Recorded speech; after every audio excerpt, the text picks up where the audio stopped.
अल्लाहु अकबर। बिस्मिल्लाहिर्रहमानिर्रहीम। अल्हम्दुलिल्लाहि रब्बिल आलमीन वल आक़िबतु लिल मुत्तक़ीन वस्सलातु वस्सलामु अला सय्यिदिल मुरसलीन व अला आलिहि व अस्हाबिहि व अज़वाजिहि व ज़ुर्रिय्यातिहि व अत्बाइहि व अहलि बैतिहि अजमईन, अम्मा बअद। फ़अऊज़ु बिल्लाहि मिनश शैतानिर रजीम। बिस्मिल्लाहिर्रहमानिर्रहीम। इक़रा बिस्मि रब्बिकल्लज़ी ख़लक़। वक़ाल अन्नबिय्यु सल्लल्लाहु अलैहि वसल्लम खैरुकुम मन तअल्लमल क़ुरआन व अल्लमह, औ कमा क़ाल अलैहि स्सलातु वस्सलाम।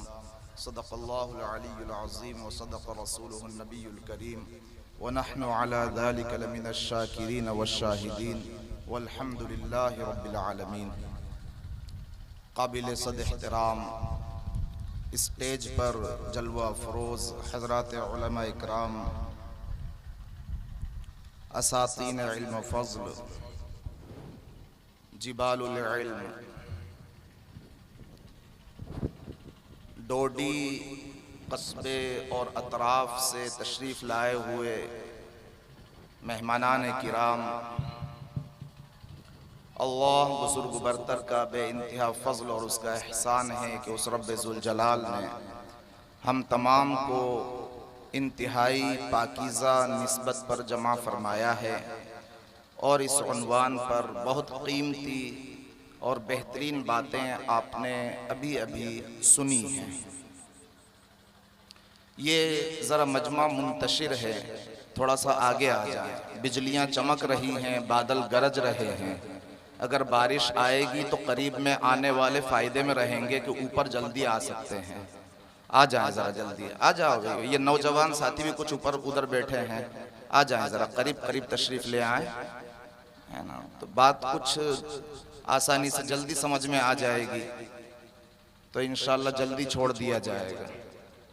आपको तो अपने घर तक जाना है, लेकिन हमें बहुत दूर तक जाना है। बहुत मुख्तसर बातें अर्ज़ करना है, दो तीन बातें। उम्मीद करते हैं कि अल्लाह तबारक व तआला इन्हें अपने दरबार में कबूल फरमा ले। देखो, सबसे ज़्यादा डरने की बात तो हम ही लोगों को है जो हम यहाँ कुर्सी पर आकर बैठने वाले और बोलने वाले हैं, इसलिए कि मेरे और आपके आका जनाब मुहम्मदुर रसूलुल्लाह सल्लल्लाहु अलैहि वसल्लम ने इरशाद फरमाया कि शबे मेराज मैंने देखा, शबे मेराज मैंने देखा कि कुछ ऐसे लोग हैं जिनके होंठों को आग की कैंचियों से काटा जा रहा है। कुछ ऐसे लोग हैं तुक़रज़ु शिफ़ाहुहुम बिमक़ारीज़ मिन नार। आका फरमाते हैं कि शबे मेराज, मेराज की रात जब मैं गया तो कई सारे जो मंजर मैंने देखे उनमें एक मंजर ये भी था कि मैंने देखा कि कुछ ऐसे लोग हैं जिनके होंठों को आग की कैंचियों से, जहन्नम की कैंचियों से काटा जा रहा है। तो मैंने पूछा कि जिब्राईल मन हुम, ये कौन लोग हैं? तो आका अलैहिस्सलातु वस्सलाम को जिब्राईल अमीन ने जवाब दिया कि हाउलाई खुतबा उम्मतिक, ये आपकी उम्मत के वो वाइज़ीन, वो मुकर्रिरीन, वो खुतबा हैं जो ऐसी बातें कहते हैं जिन पर खुद अमल नहीं करते हैं। तो इसलिए सबसे ज़्यादा डरने की चीज़ जो है वो हम लोगों के लिए है। अल्लाह हम सब को अमल की तौफीक अता फरमाए, हम सब को बोलने वालों को भी सुनने वालों को भी इखलास नसीब फरमाए। अल्लाह तबारक व तआला उज्ब से, तकब्बुर से, हसद से, कीना कपट से, अदावत से, नफरत से, आपसी दुश्मनियों से, एक दूसरे के खिलाफ मुकद्दमाबाजी से अल्लाह हम सब की हिफाजत फरमाए। बोलो ना आमीन। अल्लाह तबारक व तआला हम सबको एक और नेक बनकर जिंदगी गुजारने की तौफीक अता फरमाए। बोलो आमीन। भाई अल्लाह तबारक व तआला आप हजरात के आमीन कहने को कबूल फरमाए। मेरे भाइयों देखो, ये जो आज का दिन है, मैं बहुत मुख्तसर बातें अर्ज करूंगा, इसलिए कि पता नहीं कब मूसलाधार बारिश शुरू हो जाए और कब ये जो मजमा जिसके लिए एक नया इंतजाम किया गया है, एक पुराने इंतजाम पर कह लीजिए कि पानी फिर गया, या कह लीजिए कि हवा उसको उड़ाकर ले जा रही थी और ये दोबारा इंतजाम किया गया। अल्लाह तबारक व तआला जज़ाए खैर दे कारी जाहिद साहब को भी, और अल्लाह तबारक व तआला तमाम इंतजाम करने वाले नौजवान और बुजुर्ग और बच्चों सभी को अल्लाह ताला जज़ाए खैर अता फरमाए कि उन्होंने फिर भी इस प्रोग्राम को कामयाब बनाने की हर मुमकिन कोशिश की है। बहरहाल जब यहाँ जमा हो ही गए हैं तो देखो मेरे भाइयों, आज का जो दिन है, आज की जो रात है, अभी ये जो रात आई है, ये जो रात चल रही है, अरे है ना, ये 14वीं शब शाबान की 14वीं तारीख, अरे है ना, कौन सी तारीख है आज? ये 14वीं शाबान शुरू हो गई है और इसको हमारे कई सारे भाई कहते हैं अरफे की रात। अरे कहते हैं कि नहीं कहते हैं? अरे गर्दन तो हिलाओ, या तो ऐसे हिलाओ या ऐसे हिलाओ, तो समझ में आए कि हाँ आपको समझ में आ रहा है, मुझे समझ में आए कि आपको समझ में आया कि नहीं आया। अरे कहते हैं ना, अरे कहते हैं ना, जरा जोर से कहो ना, अरफे की रात कहते हैं। देखो अरफे के बारे में मैं आपको बतलाऊं, अल्लाह के जनाब आका जनाब मोहम्मदुर रसूलुल्लाह सल्लल्लाहु अलैहि वसल्लम ने बड़ा प्यारा इरशाद फरमाया अरफे के बारे में, सियाम यौम अरफा इन्नी अहतसिबु अलल्लाह अन युकफ्फिर सनत अल्लती क़ब्लहा व सनत अल्लती बअदहा, रवाहु तिर्मिज़ी। अल्लाह के नबी सल्लल्लाहु अलैहि वसल्लम इरशाद फरमाते कि यौम अरफा का रोजा, अरफे के दिन का रोजा, आका फरमाते मुझे अल्लाह की जात से उम्मीद है, मुझे अल्लाह की जात से उम्मीद है। और जब बड़ा कहे ना कि उम्मीद है तुम्हारा काम हो जाएगा, तो समझ लो कि वो यकीनी बात है।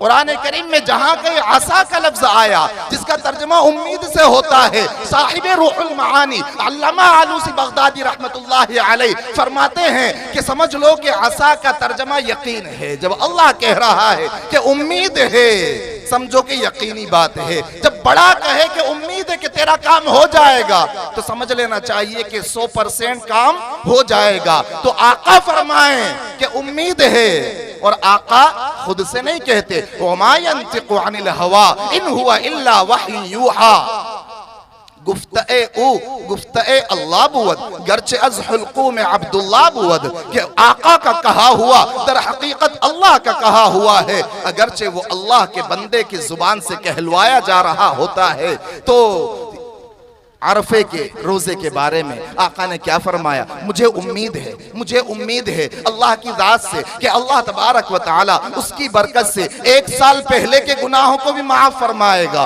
और 1 साल बाद के गुनाहों को भी माफ फरमाएगा। कहो ना सुबहान अल्लाह। अल्लाह हम सबको तौफीक अता फरमाए। लेकिन अरफे का दिन कौन सा? अरफे का दिन कौन सा भाई? अरफे का दिन 9वीं जिलहिज्जा। अरफे का दिन कौन सा? अरे बोलो ना, 9वीं जिलहिज्जा, यानी ईदुल अजहा से पहले का एक दिन। ईदुल अजहा समझते ना?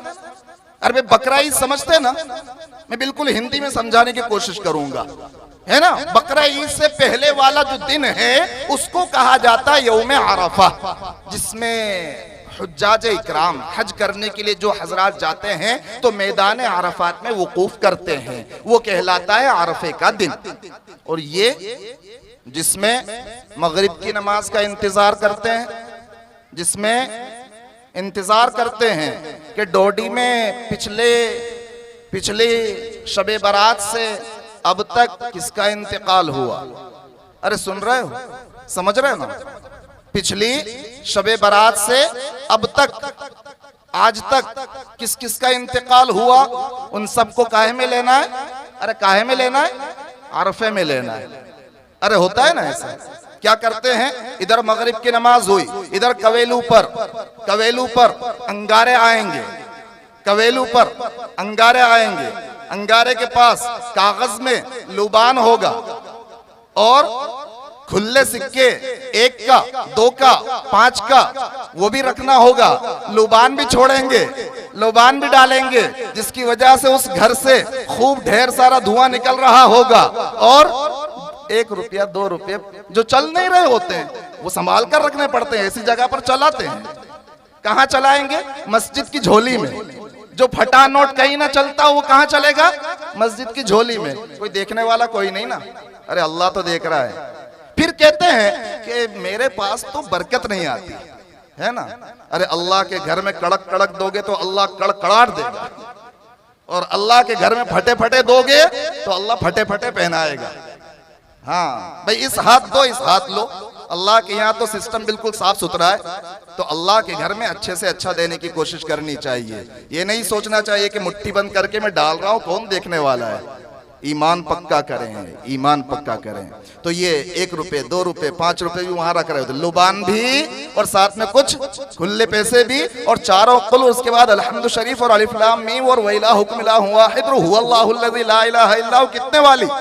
11 वाली, 21 वाली, 51 वाली के 101 है, 501 वाली। अरे समझ रहे हैं ना, माशाल्लाह। काफी लोगों के चेहरों पर मुस्कुराहट है, जो दलील है इस बात की कि समझ रहे हैं। ऐसा करते हैं। अल्लाह हिदायत नसीब फरमाए। और जब उनसे कहा जाए कि भाई ऐसा क्यों करते हो, तो कहते हैं वजदना आबाअना कज़ालिक यफ़अलून, अपने बाप बूढ़ों को ऐसा ही करते हुए हमने पाया। देखो मेरे भाई, अब बात समझना जरा, है ना, बात समझना। ये जो अरफे में लेते हैं ना, अरफे में, इसके पीछे बड़े बूढ़ों से पूछो, वो जो 60 70 80 वाले जो है ना, उनसे पूछो कि भाई ये अरफे में क्यों लेते हैं, तो वो बतलाते हैं कि अगर अरफे में नहीं लेंगे तो इनकी आत्मा को शांति नहीं मिलेगी, इनकी रूह भटकती फिरेगी। अरफे में इसलिए लेते हैं ताकि इनकी रूह को पिछले जो मर चुके हैं उनकी रूहों के साथ मिला दें। अरे ऐसा ही होता है ना, यही सोच होती है ना। अब मैं पूछता हूं डोडी वालों और आसपास से जो भी आए हैं, मंसूरी भाई, मेवाती भाई, जो भी आए हैं, जितने भी हैं, सबसे पूछता हूं कि आपको ये ठेका दिया किसने? आपको इन नई रूहों को पुरानी रूहों के साथ मिलाने का ठेका दिया किसने? आपको ये कॉन्ट्रैक्ट किसने दे दिया कि आप ये नई रूहों को पुरानी रूहों के साथ मिलाओ? आपने रूह को देखा? आपने देखा? कुछ तो कहते हैं बड़े बूढ़े घर आते हैं, कुछ तो कहते हैं बड़े बूढ़े घर भी आते हैं। अरे भाई सीधी सी बात है, देखो सीधी सी बात, क्या जिनका इंतकाल हो गया, अल्लाह रब्बुल इज्जत ने 2 ठिकाने बनाए, इल्लियीन और सिज्जीन। अच्छी रूहों के लिए ठिकाना है इल्लियीन, बुरी रूहों के लिए ठिकाना है सिज्जीन। अगर नेक था गया इल्लियीन में तो उसके लिए ढेर सारा एजाज इकराम, खाने पीने के और अच्छी अच्छी किस्म के इनामात से उसको नवाजा जा रहा है। और अगर अल्लाह हम सबकी हिफाजत फरमाए, हमारे मरहूमीन की भी हिफाजत फरमाए, अगर वो बुरे करतूत करके गया तो फिर व इन्नल फुज्जार लफी सिज्जीन, अगर वो बुरे करतूत करके गया है तो फिर वो मकाम सिज्जीन में, जहां जबरदस्त तरीके से डंडे पड़ रहे होंगे, तरह तरह के अज़ाबात हो रहे होंगे, फरिश्तों की पकड़ होगी। तो अब मुझे आप बतलाएं कि अगर वो जो हमारे यहाँ से गया, डोडी से मर के गया, या कि वो खड़ी से मर के गया, या और जो दूसरे अतराफ हैं या शहर हैं वहां से अल्लाह के यहाँ गया, अगर अच्छा इंसान था मकाम इल्लियीन में है, बुरा इंसान था मकाम सिज्जीन में है, तो इल्लियीन में है तो इनामो इकराम उसका किया जा रहा है, तो वहां के इनामो इकराम को छोड़कर यहां मिलावट वाला घी खाने आएगा। यहां जहां शुद्ध घी के हलवे नहीं बनते, मिलावट वाले गुलाब जामुन है, मिलावट वाला खोपरा पाक है, जिस पर पता नहीं कितनी मक्खियां बैठ गई हैं, और बाज घरों में तो पता नहीं अजीब हाल होता है, बच्चे रो रहे हैं, बिलबिला रहे हैं, लेकिन खाना नहीं। क्यों? अभी फातिहा नहीं हुई। बच्चे रो रहे हैं, बिलबिला रहे हैं, लेकिन नहीं खाना अभी। क्यों? इसलिए कि भी फातिहा नहीं होता, अभी हलाल नहीं हुआ, अभी हराम है वो। कब तक इन जमाने जाहिलियत की बातों में पड़े रहेंगे मेरे भाई? और अगर वो मकाम सिज्जीन में है, मकाम सिज्जीन में जहां फरिश्तों की पकड़ मजबूत, फरिश्तों के कोड़े उसे पड़ रहे हों, तो दुनिया की जेल में अगर हो, दुनिया की जेल में अगर हो तो वहां की पुलिस से छूटकर नहीं आ सकता, तो अल्लाह की पुलिस से छूटकर आपके यहां क्या कैसे आ सकता है? तो अब आप बतलाएं कि बड़े बूढ़े कैसे आ सकते हैं? अरे बात समझ आ रही है? तो अब ये जमाने जाहिलियत की जो रस्म रिवाज चली आ रही हैं, इनसे तौबा तिल्ला करें, उलमा इकराम की रहबरी हासिल करें। हर कोई कहता है कि अच्छे उलमा मिलते कहाँ हैं, वो शेख जुनैद बगदादी और पीराने पीर शेख अब्दुल कादिर जिलानी और निज़ामुद्दीन औलिया और साबिर कलियरी और ख्वाजा मोइनुद्दीन चिश्ती अजमेरी रहिमहुमुल्लाह ताला अजमईन। अब ऐसे अल्लाह वाले मिलते कहाँ हैं? तो देखो सुनो, ये जैसे जमाने के लोग हैं ना, उनके एतबार से मौजूदा जमाने के उलमा भी अपने वक्त के औलिया अल्लाह हैं। वो अच्छे अच्छे लोग थे तो उनके लिए अल्लाह तबारक व तआला ने औलिया इकराम भी वैसे रखे। और मौजूदा जो जमाना है तो मौजूदा जमाने के लोगों का ईमान उनके अमाल जैसे हैं, उनके एतबार से जो उलमा है वो बहुत गनीमत है। शुद्ध चाहिए, प्योर चाहिए। हर कोई कह रहा होता है मौलाना लोग भी कैसे, उलमा भी कैसे, मिलावट वाले हैं। तो अच्छा देखो, मैं एक बहुत मोटी सी मिसाल देता हूं। बिल्कुल मैं तो साफ लफ्जों में समझाने की कोशिश कर रहा हूं। अगर समझ में आ जाए तो बहुत अच्छी बात है, हाँ कह देना, ना समझ में आए तो ना कह देना, फिर से समझाऊंगा।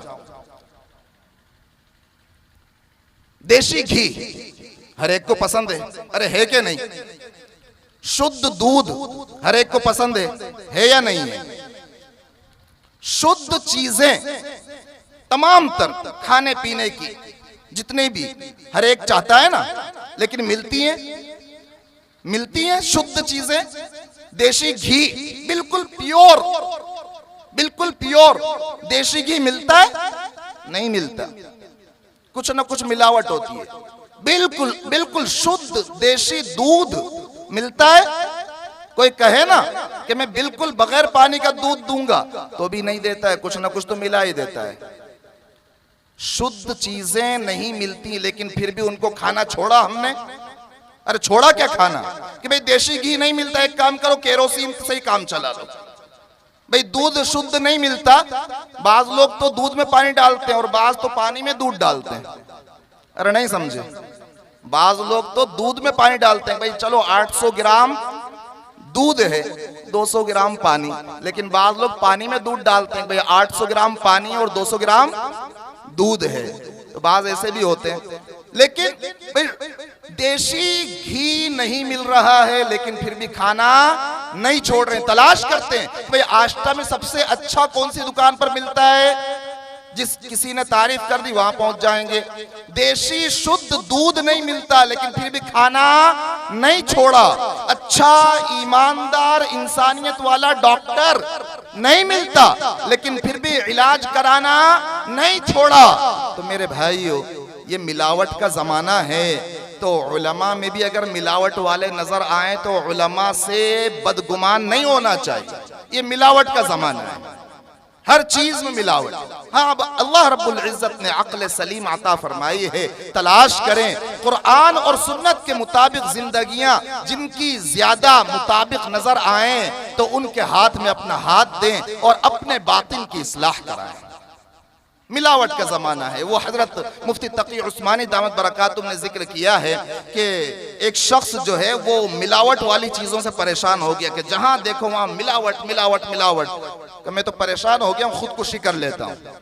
तो वो गया दुकान पर, दुकान से जहर लेकर आया, खाया, पानी पिया और बैठ गया। इंतजार कर रहा है कि मलकुल मौत अब आते हैं कि तब आते हैं, मेरी रूह अब निकले कि तब निकले। थोड़ी देर हो गई, नहीं निकल का, एक आध रोटी और खा लेता हूँ, फिर भी रूह नहीं निकल रही। कि चलो एक आध गिलास पानी और पी लेता हूँ, फिर भी रूह नहीं निकली। कुछ फल और खा लेता हूँ, फिर भी रूह नहीं निकली।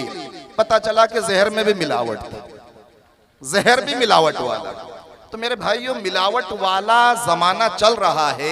ऐसे जमाने में अपने आप को मजबूत ईमान वाला बनाएं, और ये उसी वक्त हो सकता है जबकि उलमा से हम रहबरी हासिल करें। और उलमा इकराम जो कुरान और हदीस के मुहाफिज हैं, अमीन हैं और चौकीदार हैं, इनकी निगरानी में अपनी जिंदगियों को गुजारने वाले बने।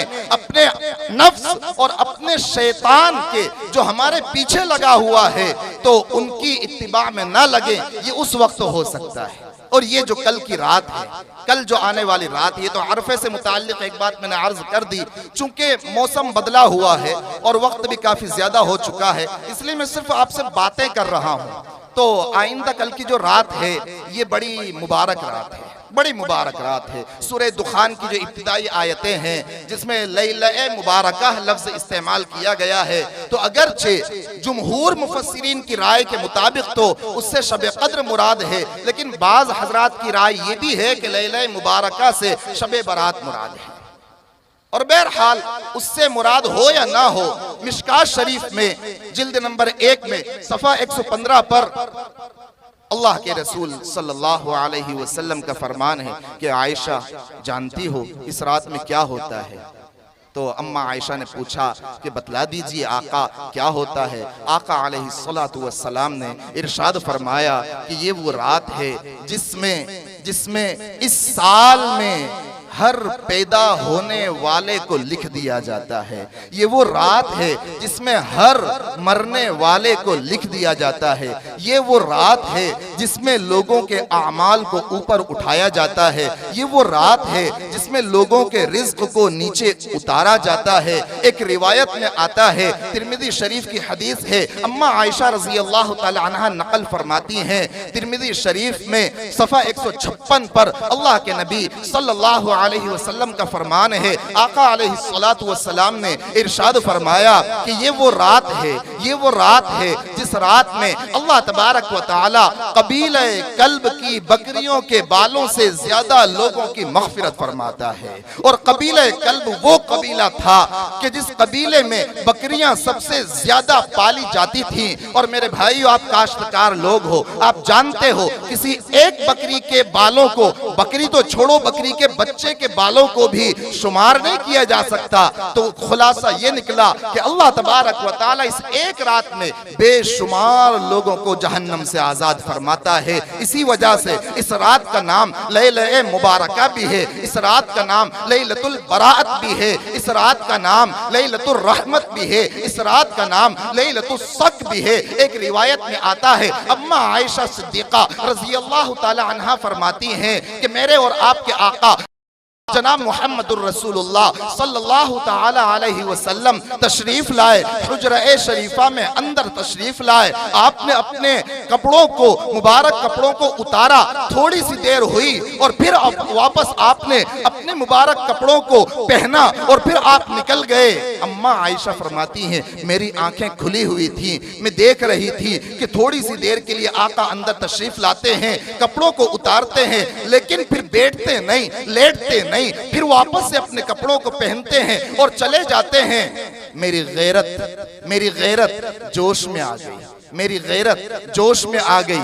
फौरन आका का पीछा करते करते मैं भी पीछे पीछे चली कि आखिर देखूं कहीं दूसरी ज़ौजा के पास तो हुजूर नहीं जा रहे, कहीं दूसरी ज़ौजा के पास तो हुजूर नहीं जा रहे। अम्मा आयशा सिद्दीक़ा रज़ी अल्लाह ताला अन्हा का तक़द्दुस, आपकी पाकदामनी, आपकी इफ़्फ़त, आपके फ़ज़ाइल, आपके मनाक़िब सब सर आंखों पर। और अम्मा आयशा से ज्यादा फ़क़ाहत वाली कोई और खातून अरब में नहीं थी, ये सब मुसल्लम, लेकिन थी बहरहाल एक खातून। सबसे ज्यादा किसी औरत की गैरत अगर जोश में आए तो उस वक्त में, जबकि आपके पास किसी और दूसरी औरत का सिर्फ मोबाइल आ जाए, फोन आ जाए, आपने नंबर सेव किए हुए हैं, गलती से अगर मोबाइल में आपने नंबर को साबिर के बजाय साबिरा कर दिया, आबिद के बजाय आबिदा कर दिया, जाहिद के बजाय जाहिदा कर दिया, कारी जाहिद साहब के नाम नंबर थे, आपने उसको जाहिदा कर दिया, स्पेलिंग आपने सही नहीं लिखी और बीवी पढ़ी लिखी थी, फौरन वो पूछेगी ये कारी जाहिदा कौन है, एक बार तो बतलाओ। वो नंबर की जांच पड़ताल करेगी। सबसे ज्यादा गैरत अगर जोश में आती है तो उसी वक्त जबकि किसी दूसरी औरत का तज़किरा 2-4 मर्तबा आपने कर दिया, समझ लो कि 2-4 दिन के अंदर फिर लड़ाई होने वाली है, महायुद्ध छिड़ने वाला है, समझ लीजिए। वो किसी ने लिखा है कि एक साहब को सेकंड बीवी का बड़ा जुनून सवार हुआ कि दूसरी बीवी मुझे लाना है, दूसरा निकाह मुझे करना है, और कहीं से पहली वाली बीवी को भी भनक लग गई, बीवी को भी भनक लग गई। शौहर बड़े जोश खरोश में ये अब तो कल, आइंदा कल जो जुमे की नमाज होगी, तो जुमे की नमाज के बाद मेरा निकाह होने वाला है, दूसरी बीवी भी आने वाली है जी, दूसरी पालकी आने वाली है। अब तो दोनों हाथ में लड्डू, दोनों हाथ में लड्डू। तो बीवी को जब खबर लगी तो समझ लेना, बीवी से खबरदार रहना। और मैं तो कहता हूं कि दूसरी के चक्कर में रहना ही मत, इसलिए कि इतनी हिम्मत भी नहीं, इतनी कुव्वत भी नहीं। और मुसलमान तो है ना, खाता है, कमाता है, कमाता है, खाता है, इससे आगे का तो सोचता ही नहीं है। वो एक का पेट भर ले, एक के बच्चों को संभाल ले, वही बहुत है। और ये मैं नहीं कहता, हमारे हजरत पीर जुल्फकार नक्शबंदी दामत बरकातुम फरमाते हैं। क्यों? ताकि इफ्फत और पाकदामनी सलामत रहे। तो जब वो, बस मुख्तसर में बात खत्म कर रहा हूं इंशाअल्लाह, कि जब ये पता चला, सोए और जब उठे हैं तो अच्छे से रगड़ रगड़ कर वो नहा रहे हैं, अच्छे से बेहतरीन शैम्पू से और फेस वॉश से और साबुन से अच्छे से रगड़ रगड़ कर वो नहा रहे हैं। नहाकर जरा सेंट और परफ्यूम लगाकर तैयार हो रहे हैं। बीवी ने पूछा कि कहाँ जा रहे हैं? बीवी ने पूछा, तवज्जो रखना, बीवी ने पूछा कहाँ जा रहे हैं? कहा वो जुमे की नमाज पढ़ने जा रहा हूं ना। जबकि अंदर अंदर दूसरी बात क्या, कि भाई दूसरा निकाह करना है।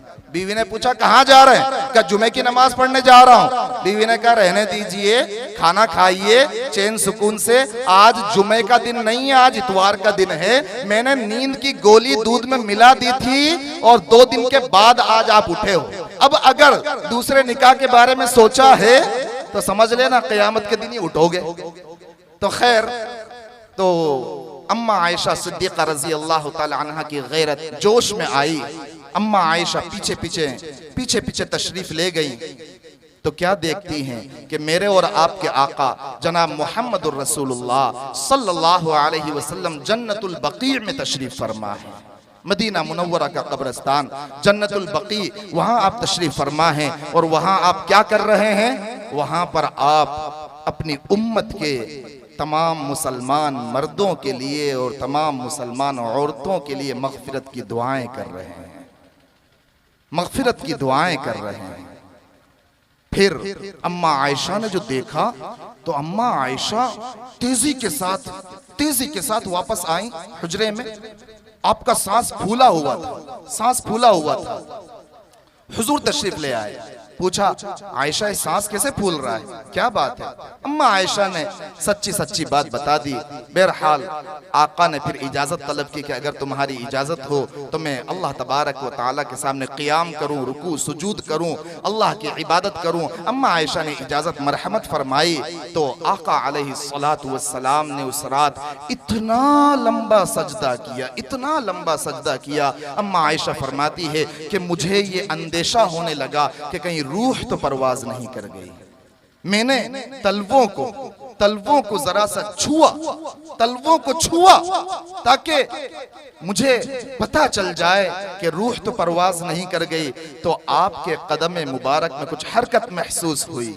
तो मेरे भाइयों, ये कल की जो रात आने वाली है, ये वो रात है जिसमें आका ऐसा सजदा फरमाएं। मेरे और आपके आका, मेरे भाइयों, अगर मग़फ़िरत की दुआएं करते हैं तो मेरे और आपके लिए, इतना लंबा सजदा अगर करते हैं तो मेरे और आपके लिए, दुआएं अगर करते हैं तो मेरे और आपके लिए, और कितनी कम नसीबी होगी, बल्कि बदनसीबी होगी कि हम प्यारे नबी आका जनाब मोहम्मदुर रसूलुल्लाह सल्लल्लाहु अलैहि वसल्लम के तरीकों को, आपकी सुन्नतों को छोड़ दें, हम दूसरों के तरीके अपनी जिंदगियों में ले आए।